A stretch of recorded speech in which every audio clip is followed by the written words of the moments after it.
Krishna. This call Hare is now Krishna being Hare Krishna recorded. हरे कृष्ण अशोक प्रभु जी पंचांग प्रणाम। हरे कृष्ण सुजाता माता जी पंचांग प्रणाम। हरे कृष्ण काजल माता जी पंचांग प्रणाम। हरे हरे कृष्ण कृष्ण पंचांग सभी भक्तों की तरफ पंचम प्रणाम। हरे हरे कृष्ण कृष्ण। माता जी पंचांग प्रणाम। श्री श्री राम नवमी के अवसर पर सबके चरणों में मेरे पंचांग प्रणाम। हरे कृष्णा हरे हरे कृष्णा कृष्णा हरे ऋतुपर्णा कृष्णा माता की सभी भक्तों के पंचांग दास का प्रणाम। दंडवत प्रणाम। हरे हरे हरे कृष्णा कृष्णा कृष्ण सुखदेव हरे दंडवत कृष्णा प्रणाम पंचांग सभी प्रणाम। को। सबको हरे भक्तों को कृष्णा दास हरे का कृष्ण तिलकधारी प्रभु जी पंचांग प्रणाम। दंडवत प्रणाम। हरे कृष्ण प्रतिभा माता जी दंडवत प्रणाम। हरे कृष्ण पंचांग बिनल बिहारी प्रभु जी पंचांग प्रणाम। हरे कृष्ण सुजाता माता जी, धर्मराज प्रभु जी, हरे विनोद कृष्ण बिहारी विनोद प्रभु बिहारी जी, प्रभु जी वंदना माता पंचांग जी, जय प्रणाम। माता हरे जी, कृष्ण जय पंचांग प्रणाम। हरे माता हरे कृष्ण जी। लक्ष्मी कृष्णा माता जी हरे दास का कृष्णा दंडवत प्रणाम। हरे कृष्णा अशोक प्रभु जी पंचम प्रणाम, सुमा माता जी सबको मेरा पंचम। हरे कृष्णा माता जी हरे कृष्णा। सब भक्तों को रामनवमी की शुभकामनाएं।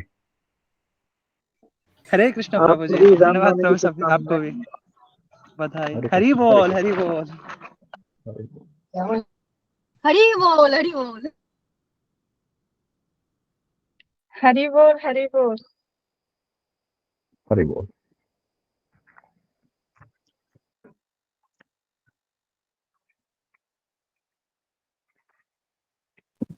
हरे कृष्णा सभी भक्तों को दंडवत प्रणाम। हरे कृष्णा। हरे कृष्ण कृष्ण हरे मोहन कृष्ण प्रभु जी प्रभु जी पंचांग हरे दंडवत प्रणाम। कृष्णा प्रणाम। कृष्ण कृष्ण प्रभु प्रभु जी जी दंडवत प्रणाम। हरि बोल। हरे कृष्णा प्रभु जी दास सभी का भक्तों दंडवत को प्रणाम सभी पंचांग भक्तों को प्रणाम।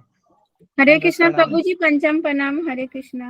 हरे कृष्ण कृष्ण प्रभु जी दंडवत प्रणाम। दंडवत प्रणाम प्रभु जी, दंडवत प्रणाम। हरे कृष्णा। प्र, प्र, प्रभु जी आज किनके टर्न है जो गुरु वंदना? सोमा माता जी तैयार है ऑलरेडी। देखिए ऑलरेडी माइक ऑन है उनका, शुरू कर दीजिए माता जी। हरे सोमा कृष्णा। माता जी हरि बोल। माता जी दंडवत प्रणाम। हरे कृष्ण कृष्ण मोहन प्रभु जी पंचांग प्रभु प्रणाम। जी आप, माता जी आप कर लीजिए। पंचांग प्रणाम करना है आपको। शुरू कीजिए श्री माता जी। हरे गुरु कृष्णा। पद्मा केवल भक्ति सद्मा वंदे मुख सावधाना माते यहाँ प्रसादे माई ए भाव तरिया आई कृष्ण प्राप्ति हो यहाँ होए ते गुरु मुख पद्मावत्य श्रीते कोरिया एकाम आरे ना कोरिया मोने आशा श्री गुरु चरण रति ऐसे उत्तम गति ये प्रसादे पूरे सर्व आशा चक्षुदान दिलो এই জন্মে জন্মে প্রভু সেই দিব্য জ্ঞানে হৃদয় প্রকাশিত প্রেমা ভক্তি আহা হইতে अविद्या विनाश जयते वेदे गाय हर चरितो श्री गुरु करुणा सिंधु अधम जनर बंधु लोकनाथ लोकेर जीवनो आहा प्रभु करो दया देह मोए पद छाया इस्राएल गुरुपति भोनो प्रभुपाद पतित पावनो गुरुदेव लइल शरणो जय जय प्रभुपदा प्रभुपदा प्रभुपदा जय प्रभुपदा जय जय गुरुदेव गुरुदेव गुरुदेव जय गुरुदेव निताई गौर हरि बोल हरि बोल हरि बोल हरि बोल। हरे कृष्णा सभी भक्तों को प्रणाम करें। बहुत सुंदर माता जी हरि बहुत बोल सुंदर। माता जी, बहुत हरे माता जी, कृष्णा हरि बहुत हरे बोल सुंदर हरि कृष्णा बहुत माता बोल। जी, बहुत सुंदर अच्छा माता जी। गाया आपने, बहुत अच्छा, हरे बहुत कृष्णा। वंदना। अब आप लोग की हरे कृष्ण कृपा है राधा गुरु जी। प्रभु जी दास का दंडवत प्रणाम। हरे कृष्ण माता जी बहुत अच्छा गाया। हरि बोल। हरि बोल हरि बोल माता जी हरि बोल हरि बोल। हरे कृष्ण प्रभु जी दंडवत प्रणाम। प्रणाम। स्किन पे हरे टोन था जो ये करने के लिए प्रभु जी।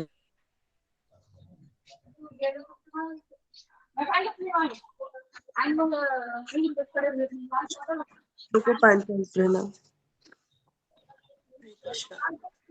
हरे कृष्ण गुरु जी दास का दंडवत प्रणाम। सभी भक्तों के दास का दंडवत प्रणाम। हरे कृष्णा सभी को मेरा हरे पंचांग। कृष्णा सभी को पंचांग प्रणाम।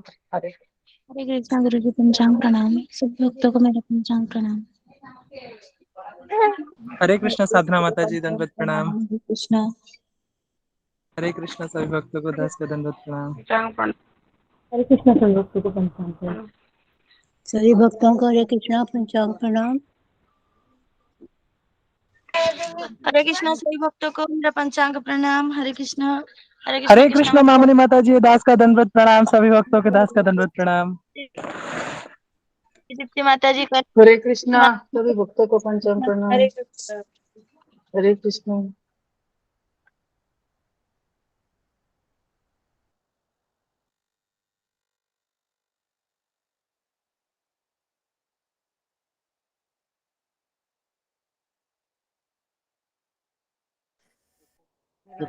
हरे कृष्णा कृष्ण प्रभु की रामनवमी के लिए क्या उत्सव प्रभु जी बोलिए। प्रभु जी बोले थे कि रामनवमी के लिए उत्सव में जा रहे हैं क्या राम कथा? हाँ देखिए रामनवमी देखिए हमारे यहाँ सेलिब्रेशन हो रहा है और हम यहाँ पे हम हरि अभी बोल हरि बोल सुंदरकांड पाठ शुरू करने जा रहे हैं। अभी जस्ट अभी 9:30 से हरि करेंगे। हरि बोल प्रभु जी दंडवत। बहुत मनमोहक है प्रभु जी, बहुत मनमोहक है। और रामनवमी का भंडारा भी है यहाँ पे हमारे सोसाइटी में, तो यही हम लोग का प्लान है अभी ये सब कर रहे हैं। हरि बोल हरि बोल। हरे कृष्णा कृष्ण मोहन प्रभु जी पंचांग प्रणाम। प्रतिभा माता जी हरे दंडवत कृष्णा प्रणाम। प्रतिभा माता जी दंडवत प्रणाम। प्रतिभा माता माता जी जी हो आपके सकता है मैं मुखार अभी इसमें ना रहा हूँ, थोड़ा देर के बाद मैं रिस्पांस नहीं दे पाऊंगा। आप लोग को सुनूंगा लेकिन रिस्पांस नहीं दे पाऊंगा। तो आज सभी भक्तों के लिए कि आज सुषमा बाग माता जी की भतीजी का आज जन्म दिवस है, तो उनको एक बार शुभकामनाएं सब लोग दीजिएगा। और एक अपने यहाँ भक्त हैं, उन्होंने नाम बताने के लिए मना किया है, तो उनके बेटे की तबीयत अच्छी नहीं है, खराब है, तो अंडर ट्रीटमेंट है, तो वो यथाशीघ्र ठीक हो जाए, स्वस्थ हो जाए, तो उनके लिए हम लोग सब लोग मिलके प्रार्थना करेंगे। तो गुरुजी के आने के बाद करेंगे। तो प्रतिभा माता जी इसको थोड़ा नोट कर लीजिएगा प्लीज। जी प्रभु जी। और प्रभु जी प्रतिभा माता जी मुखारबिंद से कभी भी अब गान जो गोविंदम आदि पुरुषम पहुंचा में सुनने नहीं मिला है। हाँ हाँ जो सुन अनुमति लीजिए, हो गुरुजी तो आएंगे तो माता जी बंद कर देंगे। ठीक है माता जी, आप थोड़ा जी जी देख जी। लीजिएगा। ठीक है। आज तो रामनवमी है, राम राम के भजन ही सुनाएंगे मैंने।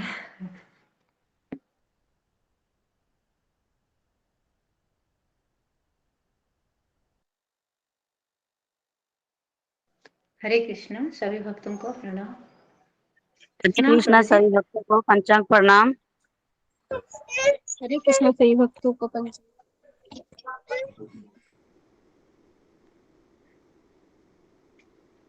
हरे कृष्णा कृष्ण मोहन प्रभु जी भजन सुनाओ। हरे कृष्णा। जी माता जी सुनाइए ना प्रतिभा माता जी। जी हरे कृष्णा सभी भक्तों को पंचांग प्रणाम। सभी को राम नवमी की बहुत बहुत शुभकामनाएं।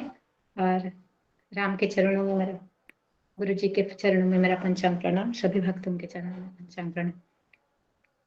श्री रामचंद्र कृपालु भजु मन हरण भव भय दारुणम् नव कंज लोचन कंज मुख कर कंज पद कंजारुणम् स्थिर मुकुट कुंडल तिलक चारु उदारु अंग विभूषणम् आजानुभुज सर चापधर ग्रामजित खर दूषणम् श्रीरामचंद्र कृपालु भजुमत् हरण भव भय दारुणम् नव कंज लोचन कंज मुख कंज पद कंजारुणम् भज दीन बंधु दिनेश दान दैत्यवंश निकंदनम् रघुनंद आनंद कंद कौशल चंद्र दशरथ नंदनम श्री रामचंद्र कृपालु भजुमन हरण भव भय दारुणं नवकञ्जलोचनकञ्जमुखकर कञ्जपदकञ्जारुणं कन्दर्प अगणित अमितछविनव नीलनीरजसुन्दरं पटपीतमानहुतडितरुचिषु नौमि जनकसुतावरं श्रीरामचन्द्र कृपालु भजुमन हरण भव भयदारुणं नवकञ्जलोचन कञ्जमुखकर कञ्जपदकञ्जारुणम् इति वदति तुलसीदास शङ्कर शेषमुनिमनरञ्जनं मम हृदय कुञ्ज निवास कुरुका मादिखलदलगञ्जनं श्रीरामचन्द्र कृपालु भजुमन् हरण भव भयदारुणं नवकञ्जलोचन कञ्जमुखकर कञ्जपदकञ्जारुणं श्रीराम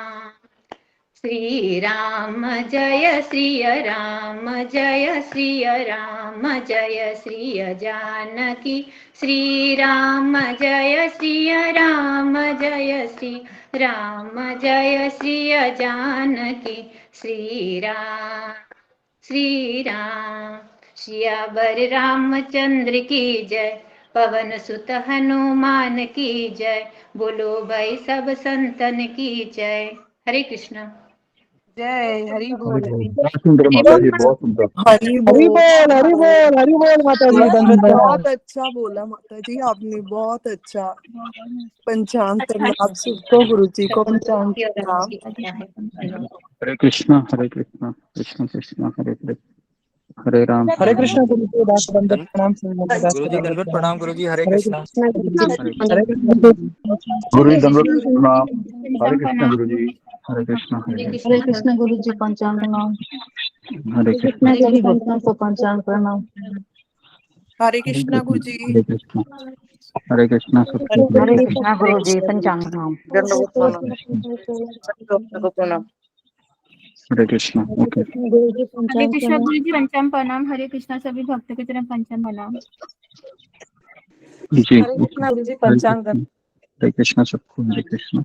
ओम अज्ञानतिमिरन्धस्य ज्ञानाञ्जनशलाकया चक्षुरुन्मीलितं येन तस्मै श्रीगुरवे नमः। नमो विष्णुपदाय कृष्णप्रेष्ठाय भूतले श्रीमते राधानाथ स्वामी इति नामिने।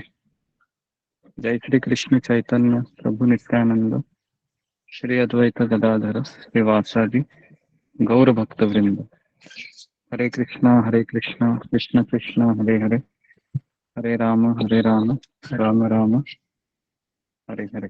ओके, तो हरे कृष्ण। तो आज बहुत ही उत्सवमय दिन है। तो आज भगवान के प्रसिद्ध अवतार है दशरथ नंदन प्रभु रामचंद्र का आविर्भाव तिथि है। चैत्र मास की 9वीं तिथि को ये उत्सव मनाया जाता है। और हम सबका भाग्य है कि हम एक साल पहले तो हम कहीं दूसरी जगह रामनवमी है ना उत्सव सेलिब्रेट कर रहे होंगे, लेकिन आज हम है ना, तो इस साल हम भगवान राम की कथा सुनकर इसको हम सेलिब्रेट करेंगे है ना उत्सव को। तो 2-3 मिनट हम हरे कृष्णा गुरु जी पंचांग प्रणाम। 2-3 मिनट हम कीर्तन करते हैं पहले है ना। तो एक जन मेरे पीछे बोली, बाकी के सब लोग हैं वह म्यूट करके ही बोलते रहिए। तो प्रतिभा मतलब मेरे पीछे बोलो, सीताराम जय सीताराम बोलो। सीताराम जय सीताराम। सीताराम जय सीताराम। सीताराम जय सीताराम। रघुपति राघव राजा राम, रघुपति राघव राजा राम, रघुपति राघव राजा राम, रघुपति राघव राजा राम, पतित पावन सीताराम, पतित पावन सीताराम, पतित पावन सीताराम, पतित पावन सीताराम, श्री राम जय राम, श्री राम जय राम, श्री राम जय राम, श्री राम जय राम, श्री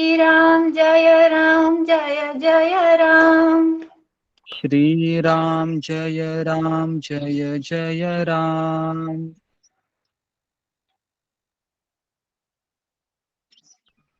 श्री राम जय राम, श्री राम जय राम, श्री राम जय राम, सीताराम जय सीताराम, सीताराम जय सीताराम, सीताराम जय सीताराम, सीताराम जय सीताराम, सीताराम जय लक्ष्मण हनुमान, सीताराम जय लक्ष्मण हनुमान, सीताराम जय लक्ष्मण हनुमान, सीताराम जय लक्ष्मण हनुमान, श्री राम जय राम, श्री राम जय राम, श्री राम जय राम, श्री राम जय राम, रघुपति राघव राजा राम, रघुपति राघव राजा राम, रघुपति राघव राजा राम, रघुपति राघव राजा राम, पतित पावन सीताराम, पतित पावन सीताराम, पतित पावन सीताराम, पतित पावन सीताराम। ओके, हरे कृष्ण। तो अभी हम आगे बढ़ते हैं। आज हम सुबह के सत्र में प्रभु रामचंद्र की जन्म कथा का वर्णन करने जा रहे हैं। तो पिछले 2 सत्रों में हमने वनवास गमन की मतलब अयोध्या कांड में हमने जो कैकेयी और मंथरा का संवाद है उसके ऊपर चर्चा किया था, और उसके पश्चात हम वनवास जाने के पूर्व प्रभु रामचंद्र अपनी माँ कौशल्या, पत्नी सीता, लक्ष्मण है ना, इनका जो संवाद है उसके ऊपर हमने चर्चा की थी।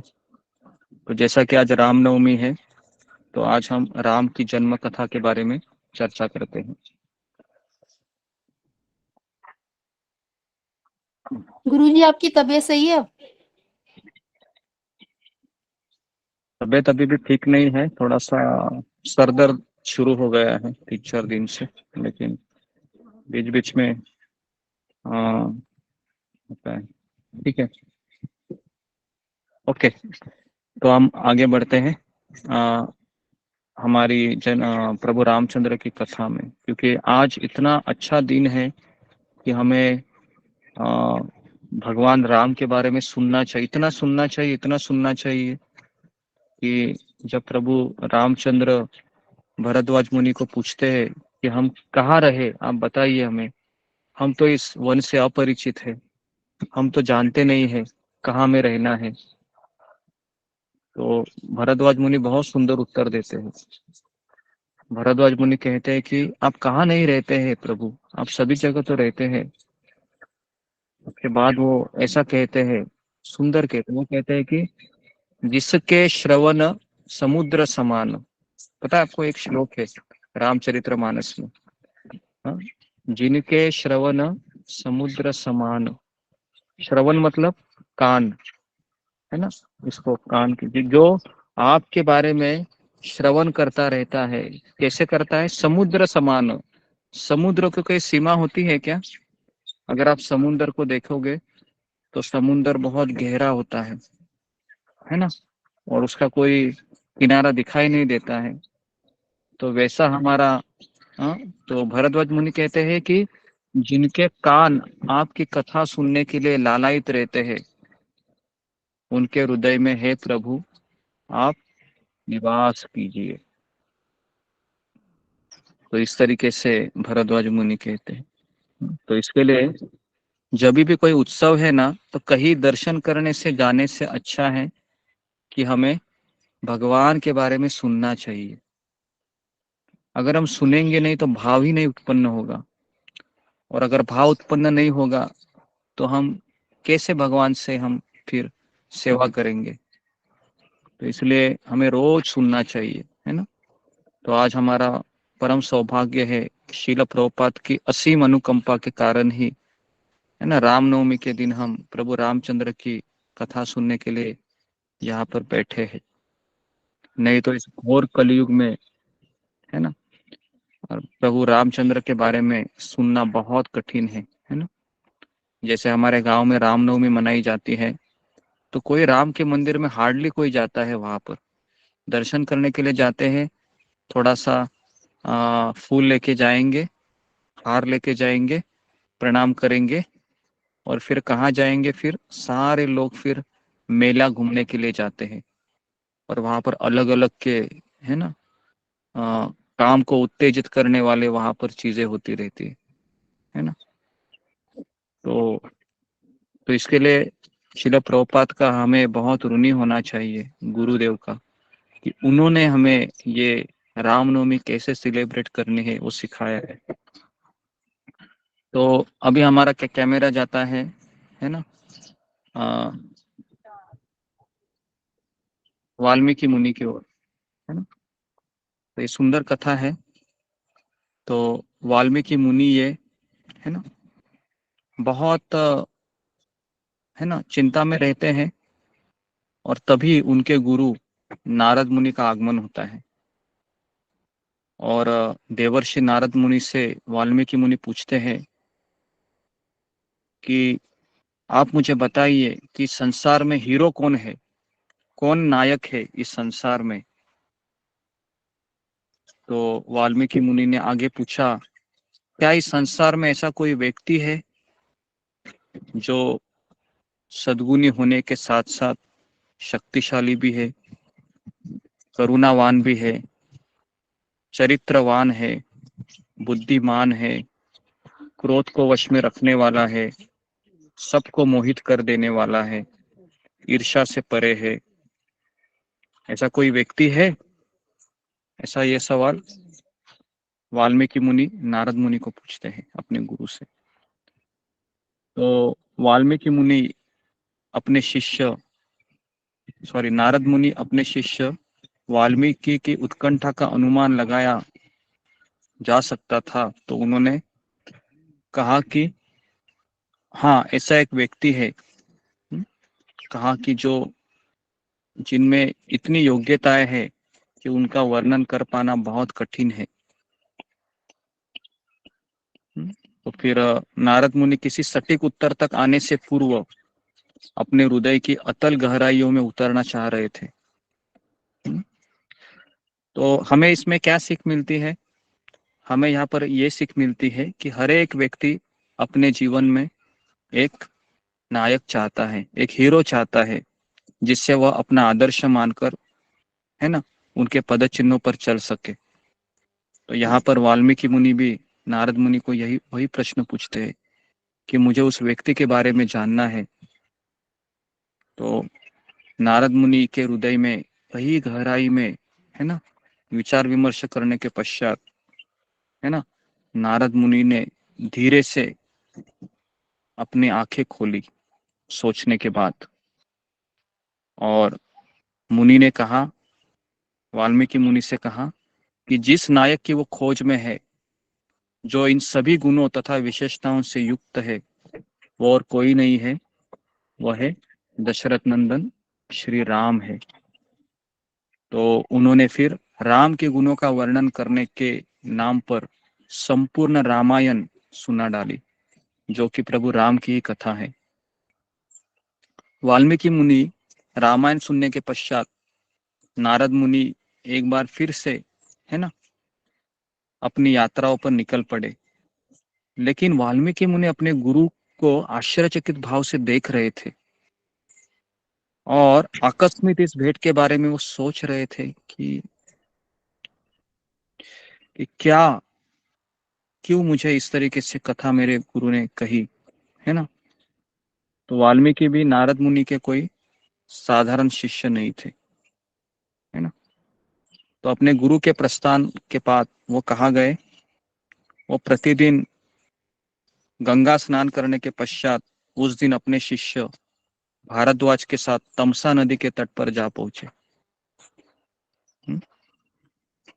तो कौन बताएगा मुझे कि रामायण में कितने श्लोक है? किसी को पता है रामायण में टोटल श्लोक कितने हैं?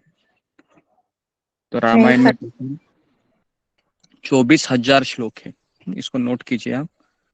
भगवत गीता में 700 श्लोक है, श्रीमद् भागवतम में 18,000 श्लोक है, और महाभारत में 1,00,000 श्लोक। 1,00,000।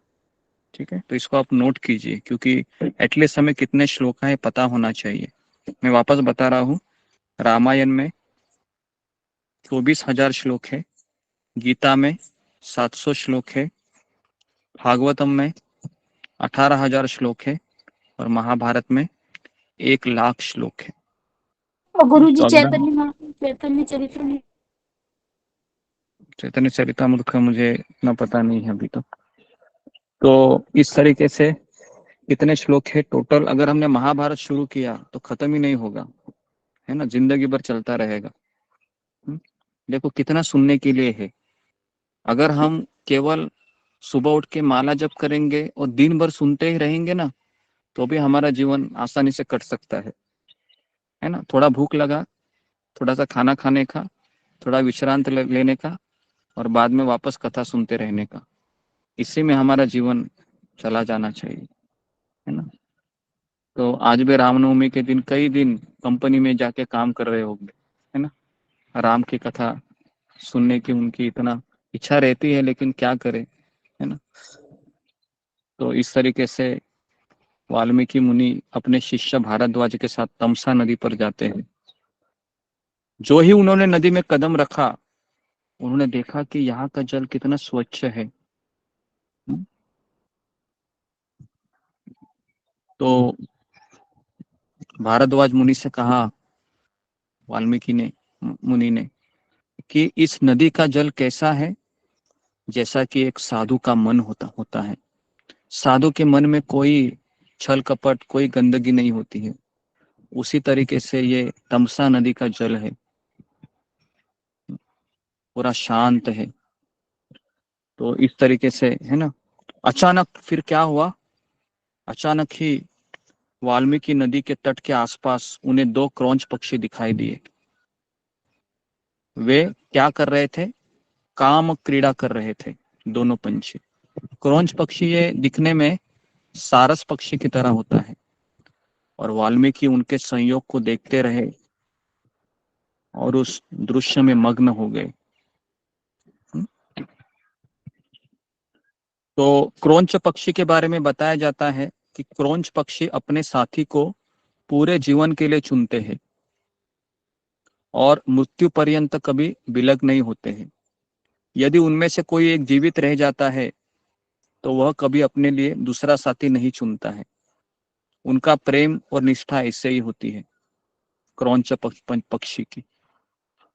तो इस तरह से अचानक ही आकाश की ओर से एक तीर सनसनाता हुआ आता है, और जिस प्रकार किसी निर्दयी व्यक्ति के मुख से दयालुता से रहित शब्द निकलते हैं, उसी तरह से वह तीर नर पक्षी के हृदय को भेदता हुआ निकल गया और वही तत्काल उसकी मृत्यु हो गई।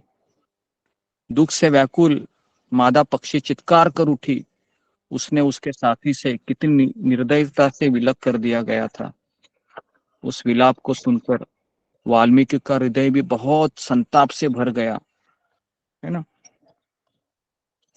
उस दृश्य को देखकर वो इतने आवेग में आ गए कि उनके मुख से उस बहेलिया के लिए शाप निकल गया और कहा, ए अभागे बहेलिया,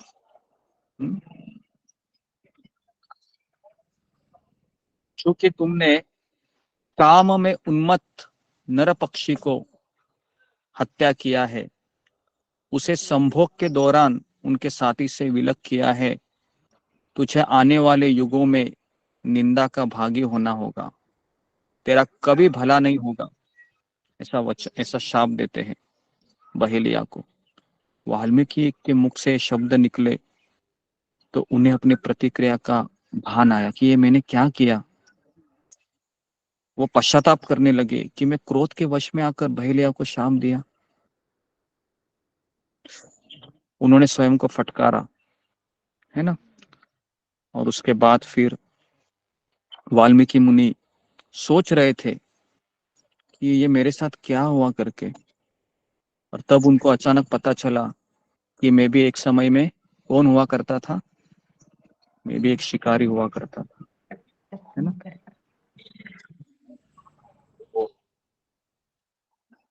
मैं भी अपने परिवार का पेट भरने के लिए पाप कर्म करता था, लेकिन जैसे नारद मुनि वहां पर आते हैं, है ना, और नारद मुनि फिर अपने, है ना, कृपा के दृष्टि से मुझे दीक्षा देते हैं। जैसे ही दीक्षा देते हैं, है ना, ये नारद मुनि, उस रत्नाकर नाम का वो शिकारी होता है, और वो नारद मुनि कहते हैं, रत्नाकर तुम इस तरह से पशुओं को क्यों मारता है, इसको तुमको पाप, है ना, पाप का भागीदारी होना होगा। लेकिन, है ना, रत्नाकर कहता है कि ये तो मेरे रोजी रोटी है, मुझे तो करना ही पड़ेगा। किसके लिए कर रहा है तुम? नारद मुनि ने कहा, मैं तो अपने परिवार के लिए कर रहा हूँ। तो नारद मुनि ने कहा, जाओ फिर तुम्हारे परिवार वालों को पूछ के आ जाओ, क्या वो इसका भागीदारी बनना चाहेंगे। तो पूछ कर आने के पश्चात उसको पता चलता है कि पत्नी भी ना बोलती है, पुत्र भी ना बोलते हैं। तो ये संसार ऐसा ही है ना। आप जिनके लिए पाप कर रहे हैं, क्या वो आपका पाप का भागीदार बनना चाहेंगे? वो पूछिए उनको। तो नारद मुनि की रत्नाकर की पत्नी बोली, नहीं। तुरंत जैसे आए अपने नारद मुनि के पास पैर पड़े और कहा कि सबने मना किया, मैं क्या करूं अभी। कहा कि सबसे पहले इस धनुष्य को तोड़ दो। धनुष्य को तोड़ दिया रत्नाकर ने और कहा कि अभी मैं तुमको दीक्षा देता हूँ, है ना, और मैं तुमको राम मंत्र देता हूँ। लेकिन इतना पाप किए थे रत्नाकर ने कि उसके मुख से राम नाम भी, है ना, उसको आ नहीं रहा था, बहुत कठिन हो रहा था। इसके लिए जो व्यक्ति पाप कर्म से ग्रस्त है, अगर आप उसको कहेंगे ना कि आप भगवान का नाम ले, वो लेगा क्या? वो नहीं लेगा, क्योंकि पाप का बोझ बहुत भारी है। इसके लिए भगवान का नाम उसके मुख से नहीं आता है। तो रत्नाकर ने फिर, नारद मुनि ने कहा, उल्टा राम बोलो। तो फिर उल्टा राम क्या है? मरा, है ना। तो मरा मरा मरा मरा मरा मरा मरा मरा मरा जपते हुए उसने पूरा, है ना, राम है अंत में आ गया। और इस तरीके से वह, है ना, वाल्मीकि मुनि बन गए। वो सब उनको याद आया कि जब मैंने उस बहेलिया को शाप दिया। उस समय ऐसा ही विचार कर रहे थे अपने पछतावा के ऊपर, तुरंत वहां पर ब्रह्मा जी आ गए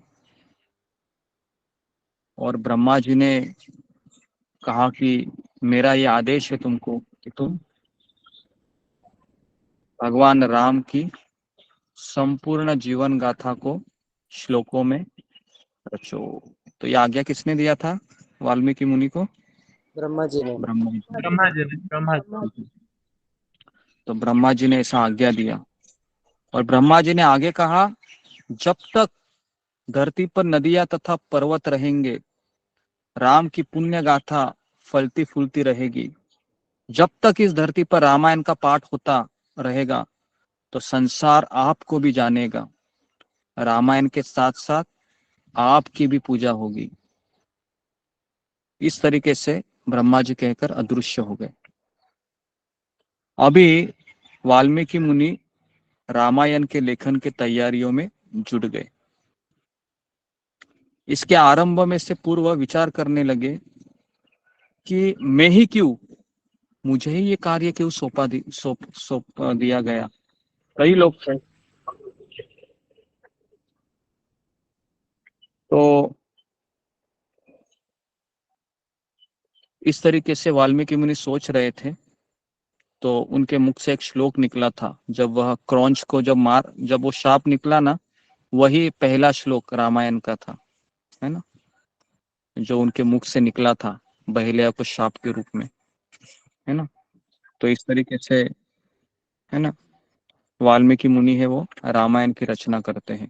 तो ये थोड़ा सा मैं आपको कथा बताया किस तरह से ये रामायण की रचना, है ना, वाल्मीकि मुनि करते हैं। उसके पश्चात वाल्मीकि मुनि ने अपने गुरु से के ऋण से तो कभी उरुन हो नहीं सकते थे, जिन्होंने राम के पवित्र नाम जप के साथ उस भगवान की स्तुति करना सिखा दिया था।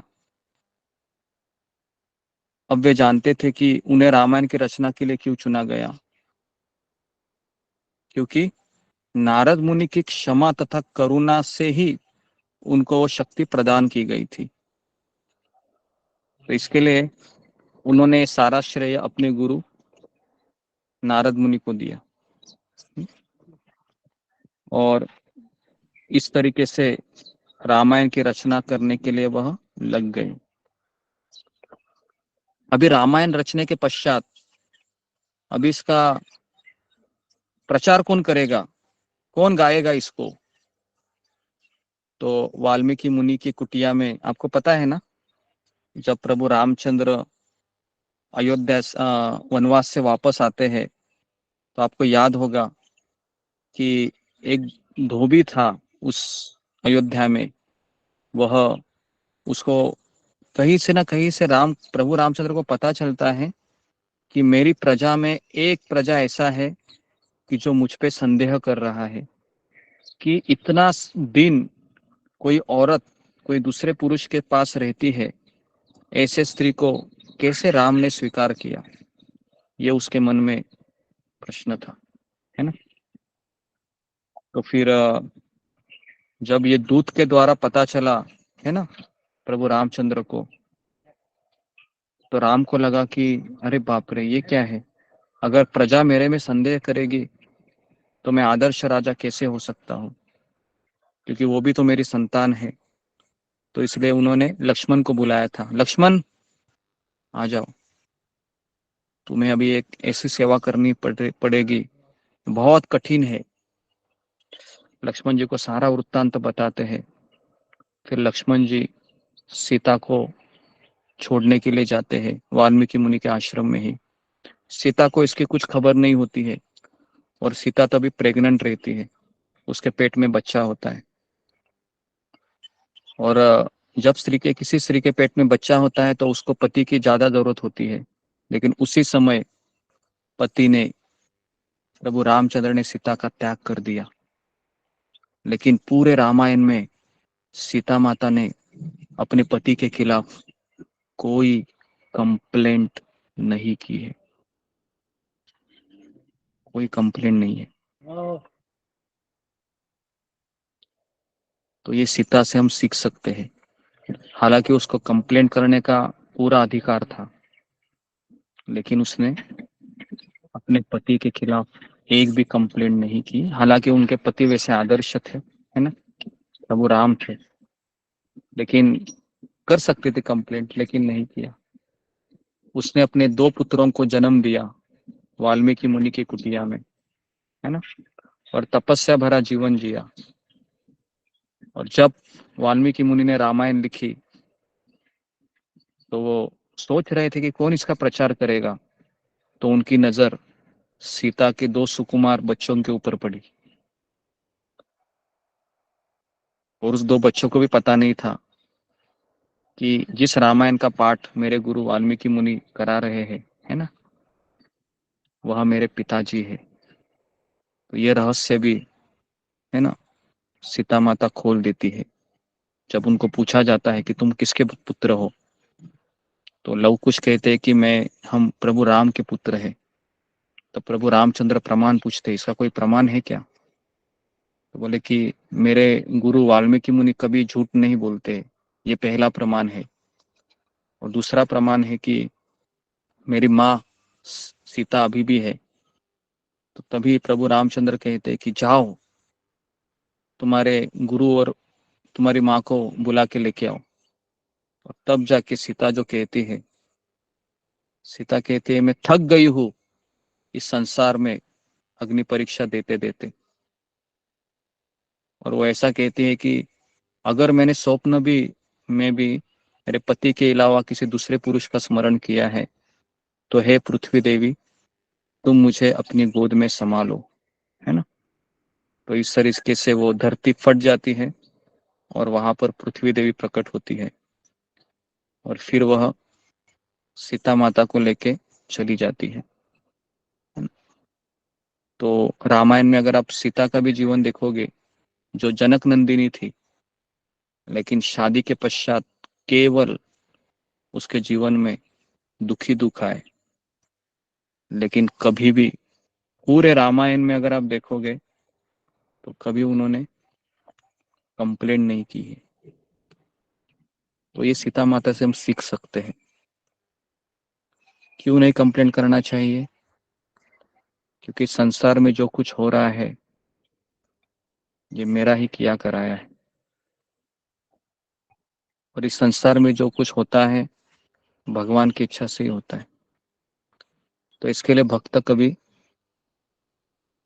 कंप्लेंट नहीं करता है, केवल रोते रोते भगवान से हाथ जोड़कर विनती करता है, हे कृष्ण, और कितने दिन मुझे ऐसे तड़पना होगा, और कितने साल मुझे इसी तरह से तड़पना होगा, बताइए हमें। तो बस इतना ही उसको अधिकार होता है।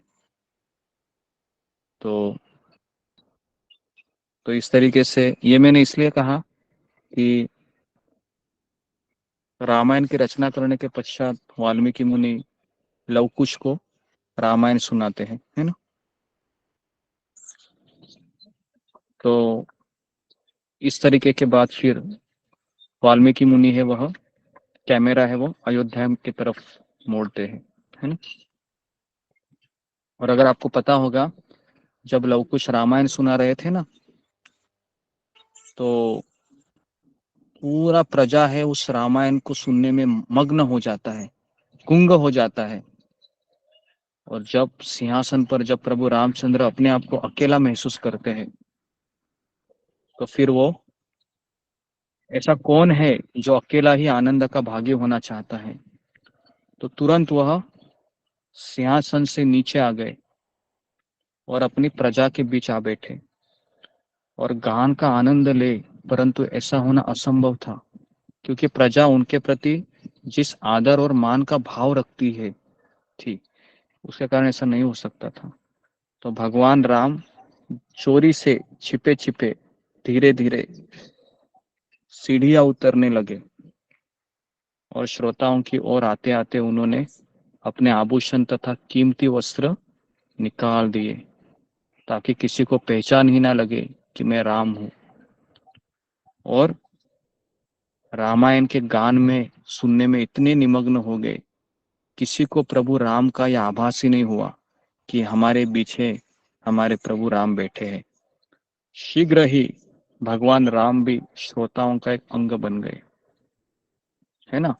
और परस्पर हाथ पे थपकी देते हुए हंस हंस कर कथा से वो मुदित हो रहे थे। इतने मग्न थे कि प्रभु राम ने अपनी कथा सुनते सुनते एक व्यक्ति के पीठ पर जोर से थपकी दी, और उसने भी ऐसे ही किया। और जैसे ही रामायण समाप्त हुआ तो सब श्रोताओं ने देखा कि प्रभु राम तो सिंहासन पर नहीं है, कहाँ पर है। सब तलाश करने लगे, तो कुछ ही क्षणों में उन्हें कहाँ पर लोगों ने पाया, श्रोताओं के बीच बैठा देखा उनको, है ना। तो यहाँ से हम सीख सकते हैं कि स्वयं प्रभु राम भी अपनी कथा रामायण सुनने के लिए लालायित होते हैं। तो हमें कितना लालायित होना चाहिए, है ना। तो इतना रामायण आकर्षक है। और आप देखिए, हम इतना, रामायण ऐसा ग्रंथ है, कई बार हमने पढ़ा है, कई बार सुना है, लेकिन आज भी हमें ऐसा लगता है कि सुनते रहो, सुनते रहो, सुनते रहो, पढ़ते रहो, पढ़ते रहो। ऐसा सुंदर ग्रंथ है रामायण, है ना। तो अभी हम जाते हैं अयोध्या में। एक निराश राजा, है ना, जिनको कोई पुत्र नहीं था, है ना। हालांकि अयोध्या ये तभी राजधानी थी, है ना, दशरथ राजा की, बहुत सुंदर वैभव संपन्न थी। और लेकिन दशरथ के जीवन में एक अभाव था कि हालांकि उनकी कितनी रानियां थी दशरथ राजा को, किसी को पता है? 3 रानियां थी। तीन रानी। तीन है। 10,000 10,000 10,000 350। ठीक है। तो अभी आप सुनिए, राजा को कितनी रानियां थी। राजा को 353 रानी थी, 353। उसमें से 3 रानी प्रमुख थी, और बाकी के जो 350 जो राजकन्याओं से उन्होंने विवाह किया था, वह प्रतिकूल और कठोर परिस्थिति में किया था, क्योंकि भगवान विष्णु के एक अवतार थे जिनका नाम था परशुराम। तो परशुराम जी आवेश में निकल पड़ते थे और सारे क्षत्रियों को विनष्ट करते जा रहे थे। लेकिन परशुराम जी का एक प्रतिज्ञा थी, जहां पर शादी चल रही होगी तो वहां पर वो क्षत्रियों को मारते नहीं थे। तो इसलिए जब जब परशुराम जी आने का खबर मिलती थी तो दशरथ क्या करते थे, और एक शादी करते थे। तो ऐसे 350 बार परशुराम जी अयोध्या से निकले और 350 शादियां उनको करनी पड़ी, है ना। तो इतनी सारी रानियां होने के पश्चात भी उनको कोई पुत्र नहीं था, है ना। तो जो गृहस्थ होते हैं या दाम्पत्य होते हैं, है ना, ऐसा कहा जाता है कि वैवाहिक जीवन में पुत्र का न होना ये एक वनवास की तरह जीवन होता है ना। जब पुत्र आता है तो दोनों पति पत्नी है, उसके लिए फिर एक दूसरे से एडजस्ट करके जीवन चलते हैं। तो इसके लिए पुत्र होना ये बहुत जरूरी होता है। लेकिन भक्त है उसके ऊपर जाता है और सोचता है जो भगवान की इच्छा होगी मैं उसको स्वीकार करूंगा। तो हमने भारत में देखा है कि अगर किसी को केवल कन्या ही होती है तो उस स्त्री को बहुत सताया जाता है। भारत में सबको लगता है कि पुत्र ही होना चाहिए, है ना। तो ये भी बहुत बड़ी समस्या है कि वो कन्या और पुत्र में बहुत भेद रखते हैं, लेकिन ऐसा नहीं करना चाहिए। जो भी हमको विधाता ने दिया है उसको हमको स्वीकार करना चाहिए। तो इस तरीके से अभी 353 रानियां थी, है ना। दशरथ को हमेशा भय लगा रहता था, कहीं परशुराम कभी आक्रमण के लिए आ खड़ा होंगे। लेकिन पुत्र न होने की पीड़ा भी उनको निरंतर सलती रहती, और अभी उन्होंने विकराल रूप धारण किया था। तो दशरथ ने तुरंत अपनी मंत्रिमंडल की बैठक बुलवाई और कहा कि मुझे पुत्र नहीं है और मैं अभी बूढ़ा हो जा रहा हूँ। तो सारे ऋषि मुनियों ने कहा कि तभी आप अश्वमेध यज्ञ कीजिए। लेकिन वशिष्ठ मुनि ने फिर कहा कि आप एक महान जो ऋषि है ना, उनका नाम है ऋषि श्रृंग करके एक ऋषि मुनि रहते हैं, अगर वो पुत्र कामेष्टि यज्ञ करेंगे तो ही दशरथ राजा को पुत्र हो सकता है, ऐसे परामर्श दिया वशिष्ठ मुनि ने। लेकिन उनको यहाँ पर लाएगा कौन अभी, किनको? ऋषि श्रृंग को। हाँ, तो इसको अच्छे से आप कथा सुनिए और सब लोग अपने कैमरा ऑन कीजिए। मुझे समझ में नहीं आ रहा है कौन सुन रहा है कौन नहीं सुन रहा है ना? सुन रहे हैं गुरु जी, इतना अच्छा लग रहा है, ध्यान ही नहीं रहा। सुन रहे हैं तो गुरु अभी जी। देखिए, हाँ, सुन अंग रहे देश का, जी, अंग देश का एक राजा, आपको पता है दशरथ महाराज को एक लड़की भी थी, किसको पता है? क्या नाम था उसको, उसका नाम क्या था? गुरु जी शांता नाम था। शांता, हाँ जी, शांता नाम था उसका, है ना? तो दशरथ ने अपनी प्रिय मित्र को अपनी पुत्री शांता गोद में दी थी, और वो मित्र कौन थे? वो थे अंग देश के राजा रोमपाद, है ना? और कहा कि भविष्य में वे पुत्रों के पिता होंगे, है ना? तो एक बार रोमपाद के राज्य में अकाल पड़ा था, तो उन्होंने कहा कि महान ऋषि श्रृंग अगर उनके राज्य में कदम रखेंगे तो तत्काल वर्षा होगी। तो इसलिए ऋषि श्रृंग को यह नाम इसलिए दिया गया था क्योंकि जन्म से ही उनके मस्तक पर क्या था? एक सिंग था, सिंग, है ना? इसके लिए उसको सिंग वाले ऋषि भी कहते थे। तो अभी रोमपाद ने क्या किया? रोमपाद ने महान ऋषि के चरणों पर गिर पड़े और कहा कि मैं मेरी पुत्री शांता आपको देता हूँ, है ना? तो वो शांता का विवाह किससे होता है? ऋषि श्रृंग, उससे होता है। और फिर सुमंत को कहा राजा दशरथ ने कि आप जाइए और मेरे मित्र रोमपाद को कहिए कि उनके जवाई को यहाँ पर आके मेरे लिए पुत्र कामेष्टि यज्ञ करना है। तो इस तरीके से, क्योंकि वो किसके जवाई थे? वो वैसे तो दोनों के जवाई थे, क्योंकि शांता ये दशरथ महाराज की लड़की थी और रोमपाद महाराज को गोद दी गई थी। तो अभी अभी कौन जवाई है ना? उसके लड़की का अगर पिता अगर कहता है कि आओ करके, तो रोक सकता है क्या? नहीं, तो उसकी पत्नी नाराज हो जाएगी, है ना? तो उसको इस तरीके से जाना पड़ा। और फिर जैसे ही दशरथ ने देखा कि धूमधाम से स्वागत किया गया अयोध्या में ऋषि श्रृंग का, और फिर ऋषि श्रृंग ने राजा दशरथ को परामर्श दिया कि पुत्र प्राप्ति के लिए पुत्र कामेष्टि यज्ञ का आयोजन करें।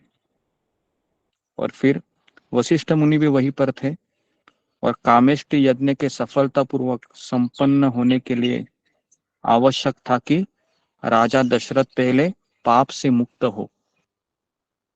तो इसलिए ऋषि श्रृंग ने कहा कि आप अश्वमेध यज्ञ करो पहले। तो एक अश्व छोड़ा गया, है ना, अश्वमेध यज्ञ, और 1 साल लगा अश्व वापस अयोध्या आने के लिए, है ना? उस दौरान उन्होंने यज्ञ की तैयारियां पूर्ण की, और जैसे ही फिर अश्वमेध यज्ञ पूरा हुआ और फिर ऋषि श्रृंग के मार्गदर्शन में, है ना, पुत्र कामेष्टि यज्ञ किया गया। और उसके पश्चात क्या हुआ? उसके पश्चात उस यज्ञ में से, है ना, उस यज्ञ में से एक व्यक्ति बाहर आ गए, है ना? उसका वर्णन आता है कि हाँ, तो अग्नि में जैसे घी डाला गया तो अग्नि में से एक विशाल आकृति प्रकट हुई, लाल और काले रंग के वस्त्रों में वो थी। पर्वत जितनी लंबी आकृति के रक्ती मुख पर इतने मुलायम बाल थे मानो सिंह के आयाल हो। शक्तिशाली भुजाओं में चांदी का ढक्कन वाला सुनहरा पात्र थामा हुआ वो खड़ा था। वह दमकता पात्र अपने आप से अद्भुत दिख रहा था। उसने उस पात्र को इस तरह से अपने हृदय को लगा दिया था जैसे उसकी पत्नी हो, है ना। तो नगाड़े बजने लगे और उसने कहा कि आपका पुत्र कामेष्टि यज्ञ सफल रहा। और वो जो सुनहरा पात्र किसको दे दिया उसने? दशरथ राजा को दिया। दशरथ राजा पे और दशरथ राजा ने क्या किया? फिर वह अपनी प्रधान रानी, क्या था उस पात्र में? उस पात्र में खीर थी, है ना। तो खीर उसने पहले अपनी प्रधान रानियों में बांट दिया, है ना।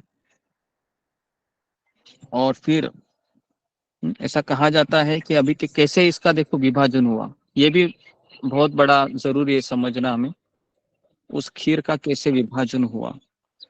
तो दशरथ महाराज बूढ़े हुए थे, लेकिन जैसे ही खीर मिली उनको हाथ में, खुद को जवान समझने लगे और ऐसा लगता था कि खीर से भरे उस पात्र से उन्हें नवजीवन प्राप्त हुआ है, उनमें जीवन की एक नई आशा का संचार कर दिया हो। अपने हाथ में थामे पात्र से भरपूर होकर वे अपने रानियों के पास लपके और 353 रानियों में से उस दिव्य प्रसाद के लिए योग्य 3 रानियों का चयन किया। तो यहाँ पर हमको एक सीख मिलती है, यदि कोई दया पाने का अधिकारी बनना चाहता है तो उसे योग्यता की आवश्यकता होगी, बराबर है। तो इसलिए चैतन्य महाप्रभु की कृपा किसको मिलती है ज्यादा? जो खुद को पतित समझता है। अगर हम सोचोगे कि मुझे इतना आता है, मैं इतना ज्ञानवान हूँ, सुबह 4 बजे उठता हूँ, उठती हूँ, तो हमें कृपा मिलेगी? हमें नहीं मिलेगी। हमें 4 बजे क्या हमको सोचना चाहिए? अगर हम 4 बजे उठ रहे हैं, तीनों क्लास कर रहे हैं, हमें ये सोचना चाहिए कि मैं इतना पतित हूँ, इतनी पतित हूँ कि ये सब अगर मैं नहीं करोगी ना तो और भी मेरा पाप है वो बढ़ता चलेगा। तो इसके लिए मुझे ये करना ही पड़ेगा। बाकी के लोग मेरे से अच्छे हैं, इन्होंने अगर सत्संग नहीं किया तो भी चलेगा, लेकिन मुझे तो करना ही चाहिए। ये सोच होनी चाहिए, है ना। ये सोच होगी तो कभी अपराध नहीं होगा। नहीं तो हम क्या सोचोगे, अरे ये माता जी तो कल आई नहीं थी, मैं तो आई थी, मैं बहुत अच्छी हूँ इससे, ये भाव आ जाएगा। समझ में आ रहा है? तो इसके लिए हमें हमेशा पति समझना चाहिए। और कोई नहीं भी आता है, कोई हमसे कम भी माला करता है, तो भी हमें यही समझना चाहिए, मुझे ज्यादा माला करने की आवश्यकता है क्योंकि मैं इस व्यक्ति से भी पतित हूँ। ये भाव होना चाहिए। ओके। तो दशरथ महाराज ने उस प्रसाद के 2 हिस्से किए। हाँ, 2 हिस्से किए, ध्यान से सुनो, 2 हिस्से किए हैं। उसका आधा हिस्सा उसने किसको दिया? अपनी पहली पत्नी कौशल्या को दिया। ठीक है, बराबर है। उसके बाद उसने वो प्रसाद को ग्रहण किया और प्रभु से वर मांगा कि मेरा पुत्र सारे जगत का स्वामी हो। उसके बाद दशरथ ने अपने पास बचे प्रसाद के फिर 2 टुकड़े किए। बचा था ना आधा, अभी आधा किसको दिया? कौशल्या को दिया। उसमें से आधा था, उसके 2 टुकड़े किए। एक किसको दिया? आधा आधा अपनी पत्नी सुमित्रा को दिया, है ना। सुमित्रा को श्रीलेखा कहते हैं क्योंकि उसमें ऐसे गुण थे, बहुत सुंदर गुण थे सुमित्रा में। तो सुमित्रा ने आभार प्रकट किया और प्रसाद के हाथों में ले लिया। अभी खाया नहीं उसने खाया नहीं, उसने हाथ में पकड़ के रखा। और फिर दशरथ ने बचे हुए हिस्से के फिर 2 भाग किए। समझ में आ रहा है क्या? बचा हुआ था, उसके 2 भाग हुए थे ना। एक भाग उसने सुमित्रा को दिया था और एक भाग बचा था। समझ में आ रहा है ना सबको? मैं क्या बोल रहा हूँ ध्यान पूर्वक सुनिए, नहीं तो आप बोलोगे आधा आधा कितनी बार हो रहा है ना। तो बचा हुआ चीज का वापस आधा किया गया और उसमें से एक है अपनी तीसरी रानी कैकेयी को दे दिया, जिसको कीर्ति लेखा कहते हैं। वह कीर्ति तथा ख्याति में निपुण थी। है ना। अभी क्या हुआ, आसपास के लोगों के बीच उसे ही बांटती थी वो, जो भी उसके पास था। तो उसके हाथ में प्रसाद आया तो उसने क्षण भी गवाया नहीं गवाया, और उसने क्या किया, उसको ग्रहण किया, है ना, कई कई ने, बराबर है। अभी सुमित्रा का, और उसने पुत्र की कामना करते हुए उसे खा लिया, है ना। तो अभी पात्र में अभी एक दिव्य प्रसाद का एक अंश बाकी था, क्योंकि बचे हुए के 2 भाग किए गए थे। तो दशरथ ने बहुत सोचा कि मैं किसको दूं, किसको दूं, किसको दूं, किसको दूं। तो दशरथ ने वंश किसको दे दिया, सुमित्रा को जी। सुमित्रा को दे। तो अभी सुमित्रा के पास कितने हो गए, 2 हो गए, 2 2 हो गए। तो सुमित्रा ने आभार प्रकट किया और उन्होंने प्रसाद ग्रहण करते हुए कामना की कि मेरी संतानें कैसी हो, मेरी संतानें जन्म लेने वाले प्रभु की सेवा में संलग्न रहे। तो इस तरीके से उन्होंने उस प्रसाद को खा लिया, और 2 जुड़वा, है ना, 2 जुड़वा बच्चे उनको हुए, सुमित्रा को। तीनों रानियों ने दिव्य खीर ग्रहण की, और रानी ये गर्भवती हुई, है ना। और 12 महीने, कितने दिन गर्भवती थी ये, 12 महीने, वर्णन आता है रामायण में। गर्भकाल में एक एक दिन दशरथ को कैसा लग रहा था, मानो एक एक युग हो, है ना। और 12 माह पूरे होने पर चैत्र माह, मतलब अप्रैल मई में, नवमी की दोपहर को पूर्ण वसु नक्षत्र में, कौन सा नक्षत्र है वो भी आप ध्यान पे रखिए, पुनर्वसु, पुनर्वसु नक्षत्र में कौशल्या ने अपने पहले पुत्र राम को जन्म दिया। उस समय सभी शुभ ग्रह उपस्थित थे। उसके बाद नवजात शिशु के सौंदर्य का वर्णन शब्द के परे है, लेकिन वाल्मीकि मुनि लिखते हैं कि मानो मक्खन पिघल कर बनाया गया हो, है ना। मक्खन पता है, जो शुभ्र होता है उसको पिघला कर, है ना, बनाया गया हो, ऐसा उसका नाजुक शरीर था प्रभु राम का। और काले मुलायम बालों से भरा हुआ था उनका सिर। जो ही बालक का जन्म हुआ, सारे महल में नाना प्रकार की गतिविधियों का मेला सा लग गया। उसके बाद सुमित्रा और कैकेयी भी बालक को देखने को आई। जब उन्होंने बालक को गोद में लिया तो उन दोनों को भी अपने गर्भ में हलचल अनुभव हुई।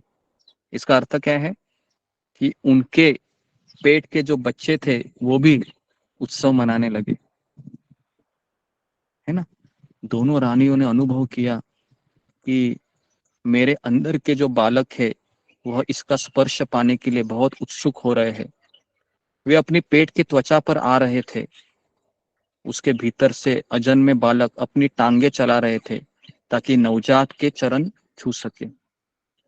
दोनों रानियां मुस्कुराई एवं जान गई कि यह बालक पूरे परिवार को सदा एकता के सूत्र में बांधे रखेगा।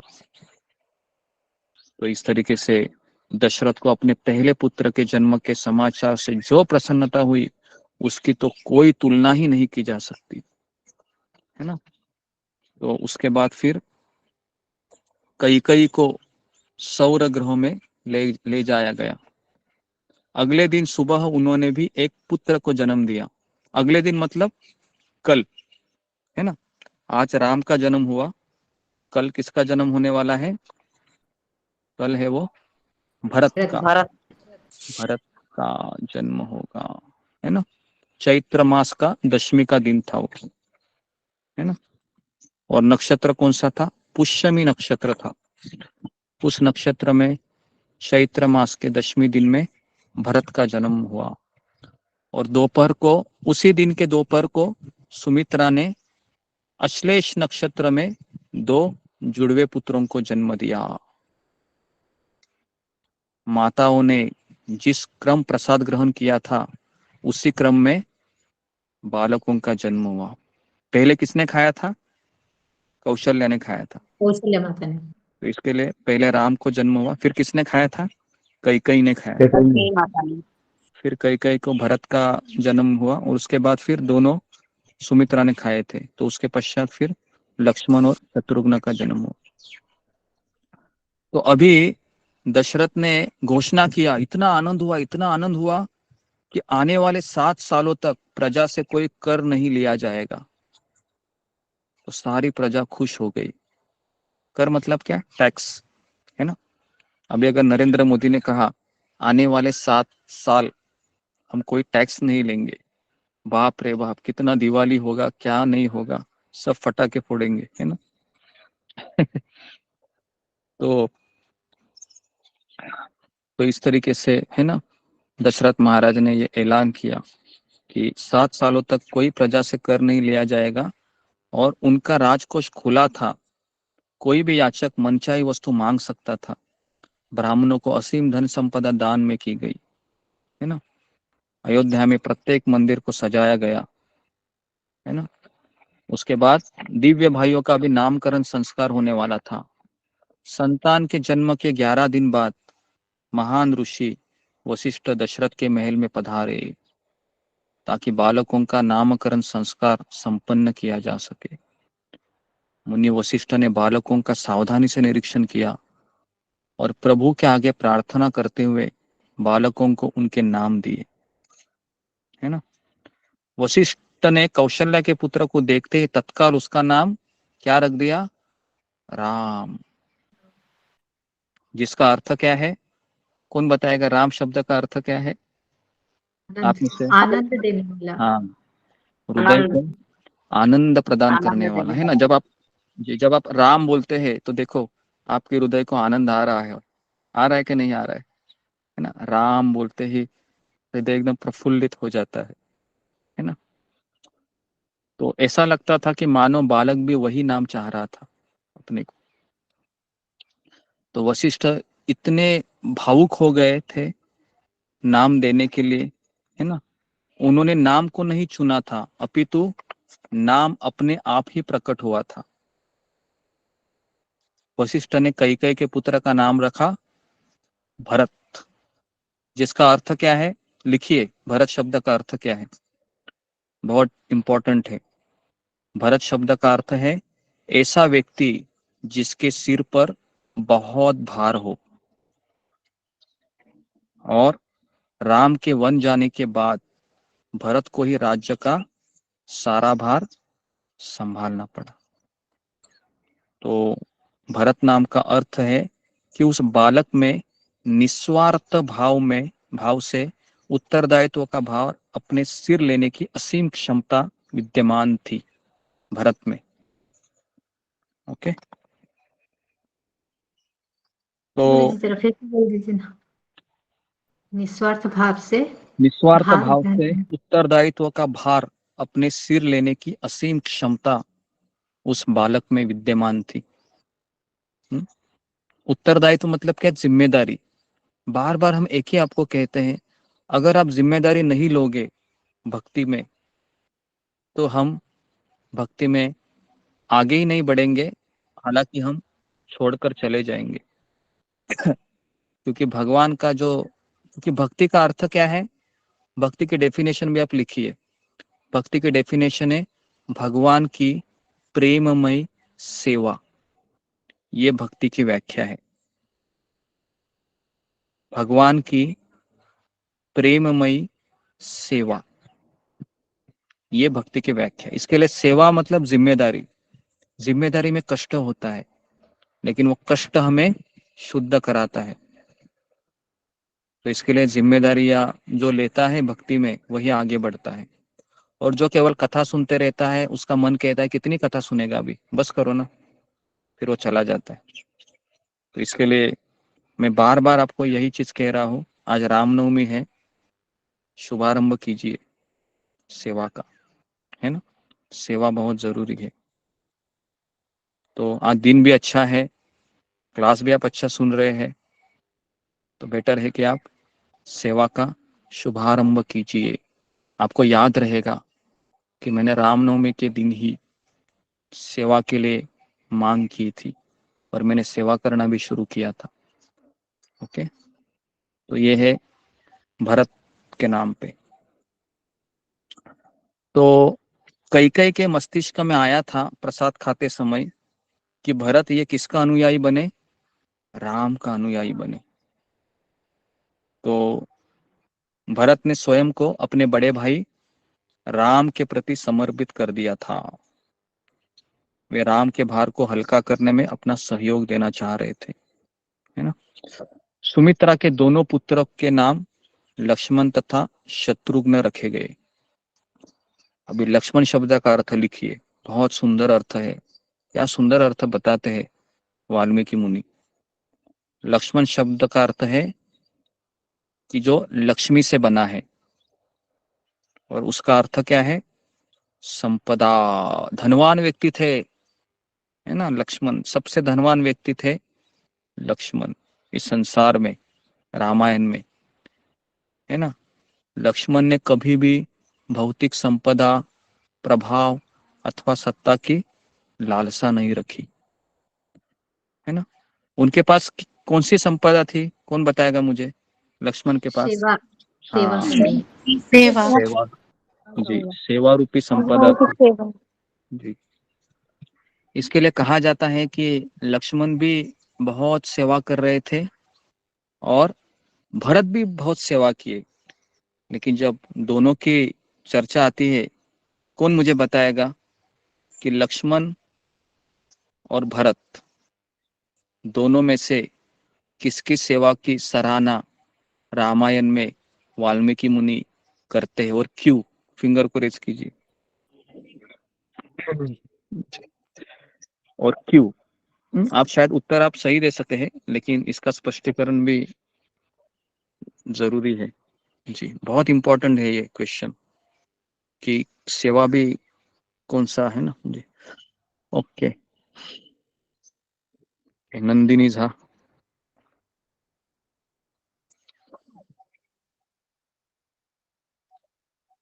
जी, आवाज सुनाई दे रहा है। नेक्स्ट, जुम्मा गोराई। हरे कृष्णा गुरुजी पंचांग गुरुजी रामायण में भारत का ही सेवा का ज्यादा महत्व दिया गया है। जैसे भरत ने राम के जो पादुका लेकर पूरे राज्य भर 14 साल पालन किया, और उनको इसके लिए सब कुछ धुतकारते थे, सब कुछ संदेह में नजर में देखते थे, लेकिन फिर भी वो अपने काम पूरी तरह कर रहे थे। और ना कोई, और वो राम जी जैसे वन में रहते थे, भरत भी वैसे ही जीवन ओके राज्य में जी गुजर जी, करते थे। ठीक गुरु जी, ठीक है। Hare Krishna. Okay, good. Next है दीप्ति सचदेवा। हरे कृष्णा गुरुजी, भारत की सेवा ही सबसे सर्वश्रेष्ठ मानी गई थी, क्योंकि उन्होंने एक तो उनकी चरण पादुकाएं लेके राज्य में रहते हुए भी किसी भी उस राज्य का सुख नहीं भोगा और वनवासी वाला जीवन जिया था वहां पे उन्होंने। ओके, ठीक है, गुड। सात्विक वर्मा। हरे कृष्णा गुरुजी, दंडवत प्रणाम। गुरुजी, भरत जी का सबसे ज्यादा शास्त्रों में कहा है कि वो मतलब जो थे, क्योंकि भरत जी जो थे, क्योंकि पहली बात तो लक्ष्मण जी उनके साथ थे, वो तो उनसे दूर रह के भी प्रभु वो रहते हुए, मतलब वो तो कंदमूल, जैसे प्रभु रामचंद्र कंदमूल खाते थे, वो भी कंदमूल खाते थे। वो तो गड्ढे में रहते थे, उन्होंने तो अपनी पत्नी का भी त्याग कर दिया था। तो भरत जी का तो इससे सबसे ज्यादा आता है शास्त्र। Okay, good. नेक्स्ट कौन है, सुमिता। हाँ, हरे कृष्णा गुरुजी, सभी भक्तों को पंचांग प्रणाम। गुरुजी, मेरे को जो मेरे को जो समझ में आता है, लक्ष्मण जी के होंगे, क्योंकि उन्होंने त्याग किया था। अपने 14 साल वो सोए भी नहीं थे, और वो उन्होंने अपनी पत्नी को भी मतलब छोड़ के आ गए थे, मतलब जो शादी के बाद। तो मेरे समझ से शायद लक्ष्मण जी का त्याग और सेवा सर्वश्रेष्ठ है। ठीक है, ठीक है।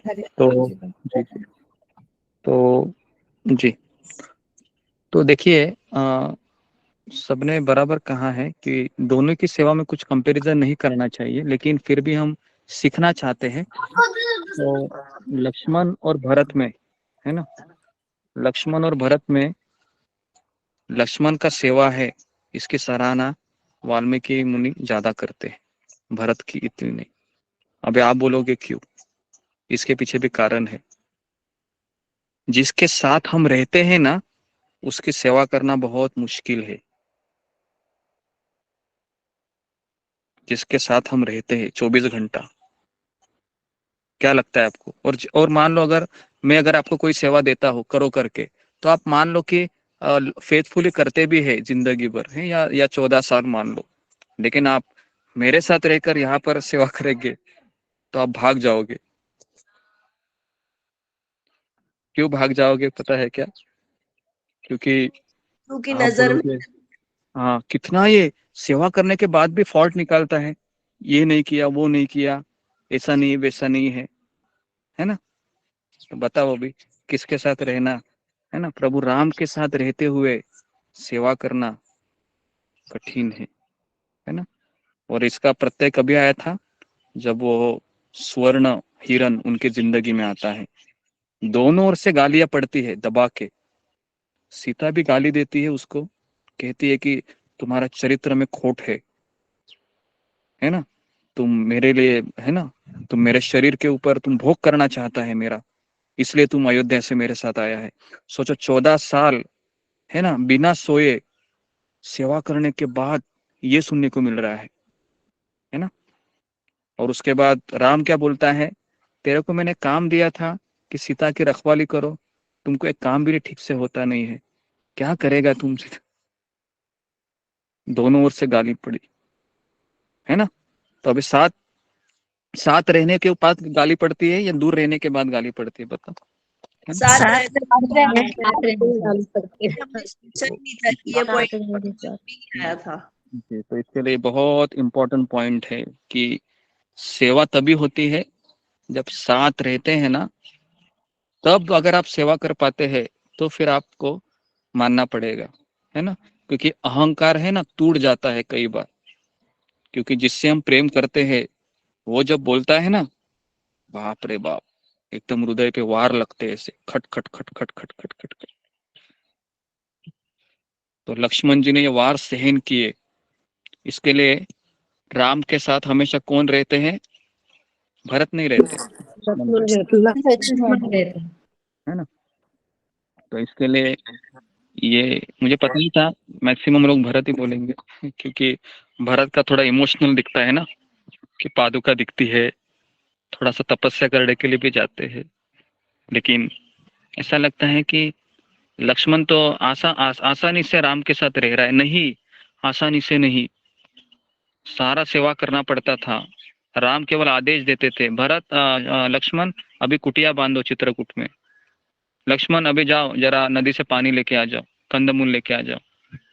बार बार उनको सेवाएं मिलती थी, सेवा करते थे। इसके लिए लक्ष्मण का अर्थ क्या है? लक्ष्मी संपदा, है ना। उसकी संपदा क्या है? सेवा। दिन भर रात भर सेवा करता रहता है। अगर ये किसी को पता चला ना, तो वह असली धनवान व्यक्ति है। लेकिन सबको कथा सुनना अच्छा लगता है, लेकिन सेवा करना थोड़ा है ना कठिन लगता है। या फिर सोचते हैं सेवा में इतना रस नहीं आ रहा है, कथा में बहुत रस आता है। लेकिन लक्ष्मी, अगर आपको लक्ष्मी संपन्न होना है लक्ष्मण की तरह, तो सेवा करना चाहिए। और सेवा करते करते करते करते करते करते जब हमारे हृदय का मल हट जाता है, तब फिर वही कथा परम आनंद हमें प्रदान करती है, सेम कथा। तो इसके लिए सेवा से क्या होता है? सेवा से जो सर्फ एक्सल है ना, सर्फ एक्सल क्या करता है? कपड़ों का धुलाई करता है। तो वैसे ही सेवा हमारे चित्त का धुलाई करता है और हमें और उस कथा का आस्वादन करवाता है। इसके लिए अगर आपको लग रहा है इतने दिनों से मैं सत्संग में हूँ, अभी तक मुझे कुछ खास नहीं लग रहा है, तो इसका अर्थ ये है आप सेवा ही नहीं कर रहे हैं। तो इसके लिए सेवा करना बहुत बहुत बहुत है ना जरूरी है। उसके बाद अभी शत्रुघ्न, शत्रुघ्न का मीनिंग बता रहा हूँ मैं, ध्यान पूर्वक सुनिए, बहुत इंपॉर्टेंट है ना। शत्रुघ्न का मीनिंग।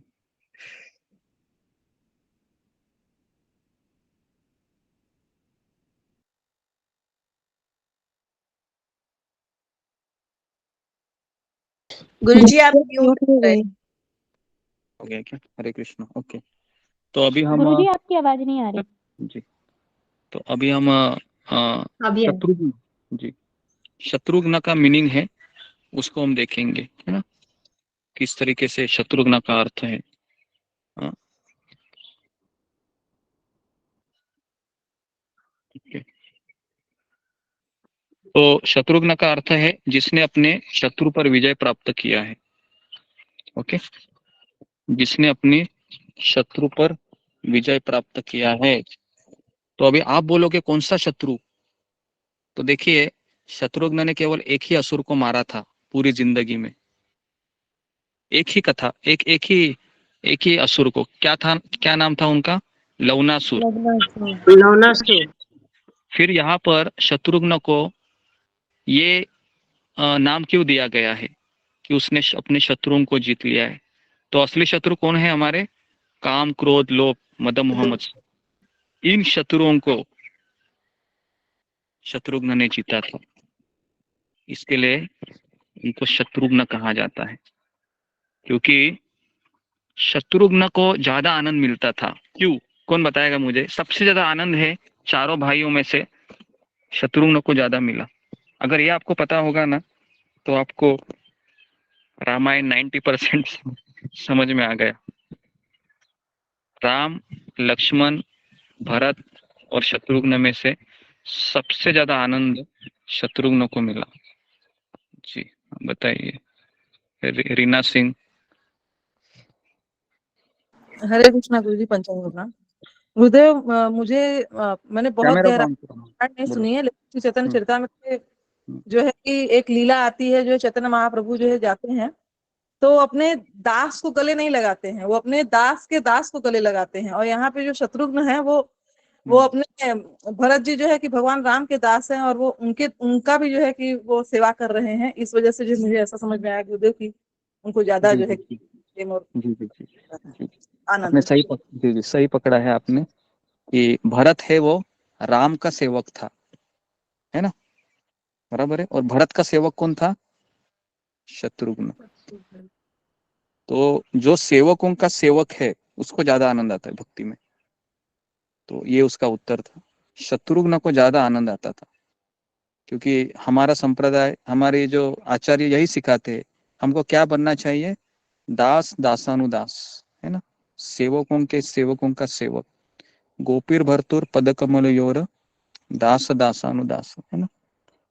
तो इस तरीके से शत्रुघ्न को बहुत आनंद मिलता था, क्योंकि वो ऐसे व्यक्ति की सेवा कर रहे थे जो प्रभु राम की सेवा में लगा है।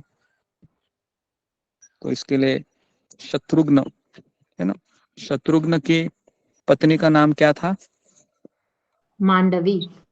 नहीं, मांडवी तो भरत की था। उर्मिला। उर्मिला। नहीं, उर्मिला भी नहीं। अरे आप कोई भी नाम मत बोलो। लक्ष्मण की पत्नी का नाम था उर्मिला। उर्मिला। उर्मिला। भरत की पत्नी का नाम था मांडवी। मांडवी। और शत्रुघ्न की पत्नी का नाम था श्रुतकीर्ति। ओके, तो इस तरीके से तो चार भाइयों की, है ना, शादी हो गई। तो इस तरीके से शत्रुघ्न के मन में अपने लिए कोई अच्छा इच्छा नहीं थी, है ना। वे स्वयं को भरत की इच्छाओं के आगे समर्पित थे। देखिए, जिस व्यक्ति ने, है ना, अपनी इच्छाओं को गुरु की इच्छाओं से जोड़ दिया है, वो इस संसार का सबसे धनवान व्यक्ति है। और जो इस करने में असफल रहा है, तो फिर उसके जीवन में बहुत बाधाएं आती है भक्ति मार्ग में, है ना। इसलिए हमारी इच्छाओं को हमको कृष्ण और गुरु की इच्छाओं से कनेक्ट करना चाहिए, कि यहाँ से जो इच्छा आ रही है यही मेरी अपनी इच्छा है ना। मेरी अपनी इच्छा कोई है नहीं, वहां से जो इच्छा आएगी यही मेरी अपनी इच्छा है। अगर ये किसी ने समझ लिया तो वह सबसे प्रसन्न व्यक्ति है भक्ति मार्ग में, क्योंकि उसकी कोई इच्छा ही नहीं है ना अपनी। हमारे जीवन में इतनी समस्याएं क्यों है? क्योंकि हमारी कोई व्यक्तिगत इच्छा होती है ना, वही तो प्रॉब्लम है। ओके, तो इस तरीके से शत्रुघ्न है ना सबसे प्रसन्न व्यक्ति थे रामायण में। ओके, तो अभी हमारी इच्छाएं ही असीमित हैं गुरुजी। हमारी इच्छा के कारण ही सब कुछ हो रहा है। अगर हम गुरु और कृष्ण की इच्छा से चलेंगे तो कोई प्रॉब्लम नहीं है। अभी मैं आपको 3 मिनट में, तो आज रामायण है, थोड़ा सा मैं 10-15 मिनट एक्स्ट्रा ले लेता हूँ, क्योंकि तो अभी मैं आपको भगवान के प्रकटीकरण के 4 कारण बता रहा हूँ। बहुत इंपॉर्टेंट है, भगवान राम ने क्यों अवतार लिया था, 4 कारण है इसके, लिख लीजिए, बहुत इंपॉर्टेंट है। आपने कभी सुना नहीं होगा ये 4 कारण जो मैं अभी बता रहा हूँ। पहला कारण बता रहा हूँ जो सबको पता है, कि ब्रह्मा जी और देवगण चाह रहे थे कि रावण जैसे राक्षस का अंत हो। ये पहला कारण था जो सबको ज्ञात है। ठीक है,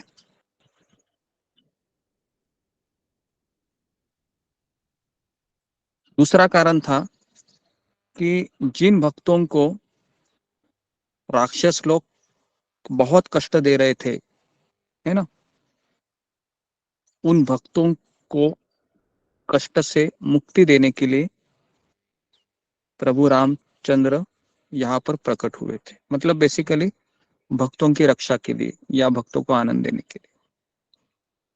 तीसरा जो प्रभु का जन्म का कारण है वो गोपनीय है, वाल्मीकि मुनि बताते हैं। अभी वो क्या है, तो तीसरा कारण ये है कि धन की देवी लक्ष्मी जी है ना, एक बार उसने कहा प्रभु को कि पति पत्नी के रूप में उन्हें एक साथ समय बिताने का अवसर कभी मिला ही नहीं। जब भी आप आते थे, कहीं ना कहीं सेवा में चले जाते थे अपने भक्तों की, तो हमेशा आप भक्तगण से घिरे हुए रहते हैं। और अगर कोई पास नहीं भी होता तो भी आपका शेषनाग हमेशा साथ में रहता ही है, बराबर ना। लक्ष्मी जब चरण दबाती है तो कौन रहता है पीछे? अनंत शेष, है ना। वो देखता रहता है कि पति पत्नी क्या क्या सुन रहे हैं, क्या क्या बोल रहे हैं। तो उसको कभी प्राइवेसी ही नहीं मिली लक्ष्मी जी को, है ना। तो इसके लिए लक्ष्मी जी ने कहा कि आप धरती पर अवतार लीजिए और तभी मैं एक सीता के रूप में जन्म लूंगी और हमेशा आपके साथ हम दोनों ही रहेंगे। तो इस तरीके से लक्ष्मी जी का ये गोपनीय कारण था। वो चाह रही थी कि हम दोनों एक साथ रहे, क्योंकि हमेशा हमारे साथ शेषनाग रहता है। तो मैं नहीं चाहती हूँ कि शेषनाग भी हमारे बीच में आए बेसिकली। ओके, तो ये तीसरा कारण था। अभी चौथा कारण बताने जा रहा हूं मैं, अयोध्या में जो जो आपको नहीं पता होगा। कितने लोगों को ये कारण पता है? ये बताने के बाद मुझे बताइए कि इक्ष्वाकु वंश में हजारों वर्ष पूर्व ब्रह्मा जी ने शेषनाग पर आसीन रंगनाथ जी की उपासना की थी, और स्वयं विष्णु जी ने ही इष्टदेव ब्रह्मा जी को वो विग्रह सौंपे थे, और फिर सूर्य वंश के इक्ष्वाकु राजा तक वो विग्रह आए थे।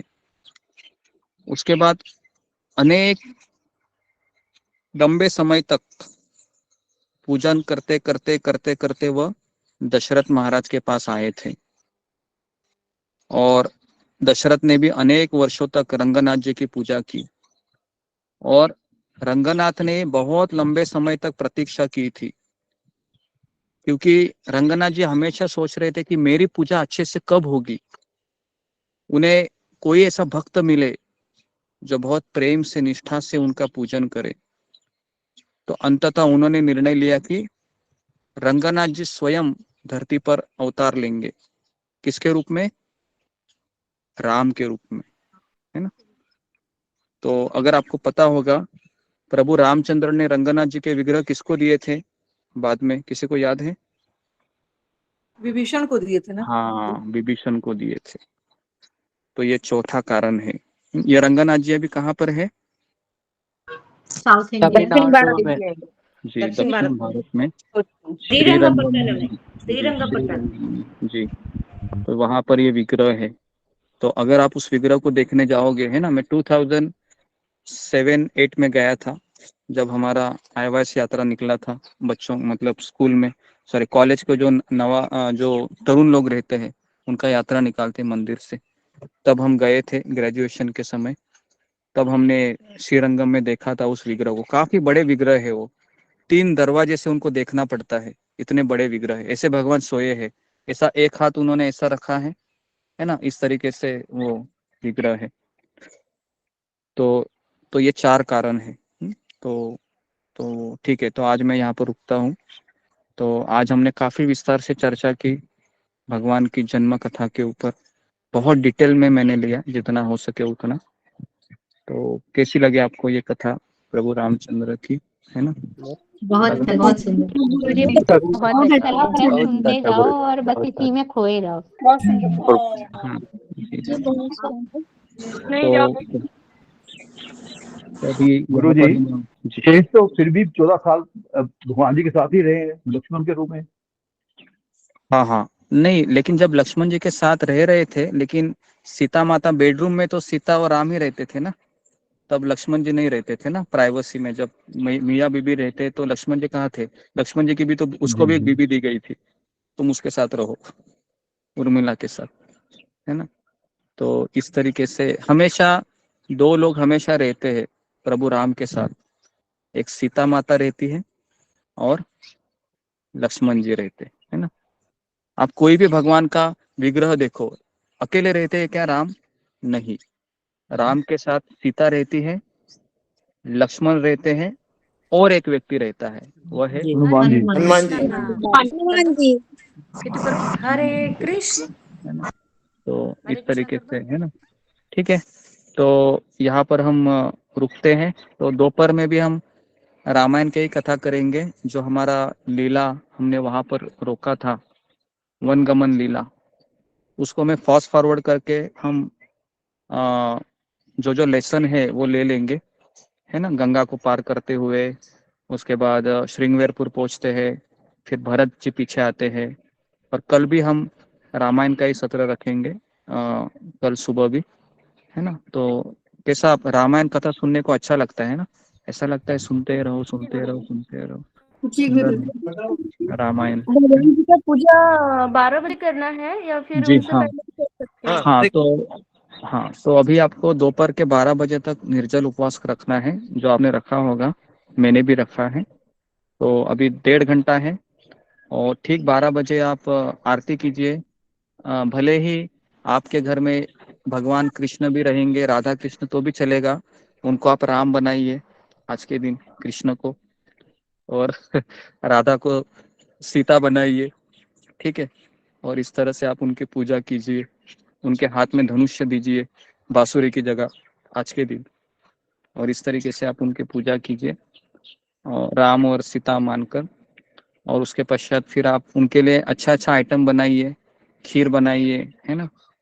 और जो जो आइटम आपको आता है मीठा कुछ बनाइए, भगवान को भोग लगाइए, और 12 बजे आरती कीजिए, और फिर 12:15 12:30 बजे आप प्रसाद ग्रहण कीजिए, ठीक है? ओके, तो गुरुजी हरे कृष्णा प्रभु। मैं हरे कृष्णा। हरे कृष्णा प्रभु। जैसे भगवान राम का जन्म जब हुआ था तो चतुर्भुज हुआ था, कि उन्होंने कौशल्या को ही केवल दिखाया था, और बाद में उन्होंने, कौशल्या बहुत प्रसन्न हुई थी, तब फिर उन्होंने अवतार लिया था। नहीं नहीं, ऐसा कुछ नहीं है। अभी मैं वाल्मीकि मुनि में से पढ़ रहा हूँ, तो वहां पर मुझे ऐसा कुछ नहीं पढ़ने में आया। तुलसी बाबा की जो है ना, उसमें है ऐसा प्रभु। अच्छा, हाँ, रामचरितमानस में रहेगा। एक मतलब वैष्णव से सुना था मैंने, आज ही सुना मैंने, तो उन्होंने जी बताया जी, कैसा हो सकता है जी। ओके, तो 12 बजे तक आप उपवास रखिए। एकादशी का प्रसाद नहीं लेना है, नॉर्मली प्रसाद लेना है, ठीक है?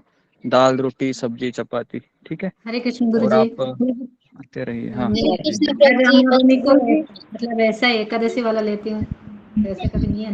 हमारे मंदिर में तो यहाँ पर पूरा ही लंच ही लेते हैं। तो अगर आपको एकादशी लेना है तो एकादशी लीजिए, अगर आपको लंच लेना है तो लंच लीजिए, जैसा आपका इच्छा। लेकिन उपवास तो 12 बजे तक ही है, ठीक है? जी ओके, तो मैं यहाँ पर रुकता हूँ। हरे कृष्णा कृष्ण कृष्ण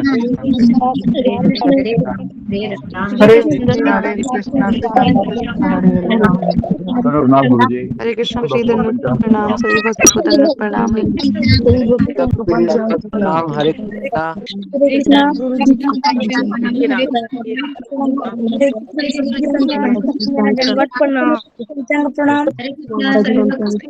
सभी भक्तों को मेरा